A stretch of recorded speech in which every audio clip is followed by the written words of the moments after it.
Baru-baru ni kecoh lah tentang kes di Sungai Buloh, saudara kita Asri Janggut dengan MBSA dan sebagainya lah. Jadi satu isu yang sangat besar. Tapi kes tu kita letak tepi tu. Yang hari ni saya nak bincang tentang di sebalik insiden yang menimpa Asri Janggut itu adalah satu isu yang lebih besar, iaitu ekonomi gelap ataupun black market. Ekonomi gelap ni meliputi aktiviti ekonomi lah, aktiviti jual beli barang dan perkhidmatan yang dikira sebagai illegal, tidak sah dari segi undang-undang. Yang keduanya termasuk juga aktiviti ekonomi yang undeclared, yang tidak dilaporkan. Boleh jadi perniagaannya perniagaan yang sah tapi tidak dilaporkan, maka akan berlaku ketirisan cukai. Ini yang disebutkan sebagai black economy ataupun shadow economy. Kalau kita baca laporan petikan daripada berita tahun lepas oleh Menteri Kewangan, dianggarkan sekitar 300 bilion ketirisan pendapatan negara yang terhasil daripada shadow economy ini. Jadi angkanya sangat besar dan di sana ada beberapa implikasi yang tertentu lah.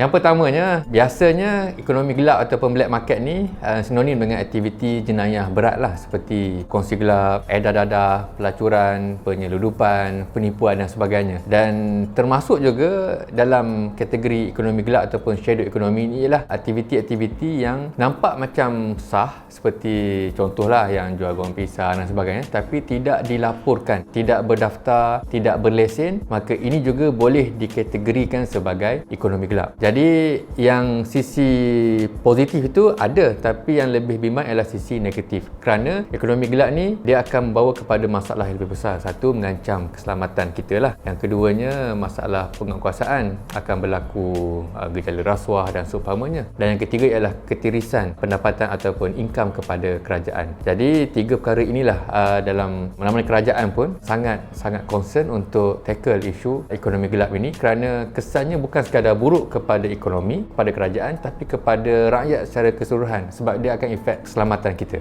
Jadi isu ekonomi gelap ni bukannya sehari dua, bukannya sebulan dua, dia dah lama, dia dah berakar umbi lah. Benda ni pun diakui oleh ketua polis negara, bertukarlah ketua polis negara, bertukarlah ketua polis negeri, bertukarlah ketua polis daerah pun biasanya akan address, akan tackle isu jenayah berat. Dan biasanya di sebalik jenayah berat itu ialah black market ataupun black economy ni ada kongsi-kongsi gelap dan sebagainya. Benda ni dari segi undang-undang pun berbahaya, dari segi keselamatan pun berbahaya. Contoh kalau peniaga kecil, peniaga kecil yang payah nak dapatkan pinjaman ataupun bantuan pada bank, biasanya mereka akan terdorong untuk mengambil hutang daripada alung ataupun pinjaman yang tidak berlesen. Jadi bila pinjam dengan alung ni, sendiri maklumlah kesan dan musibah di sebalik yang akan menanti bila kita pinjam dengan alung ni. Jadi perkara-perkara inilah yang biasanya nak berniaga tapak ni, ada orang punya, ada kawasan ni sesekian orang punya. Jadi perkara ini tidak baik dan tidak selamat kepada peniaga-peniaga kecil yang nak berniaga secara sah, secara kecil-kecilan.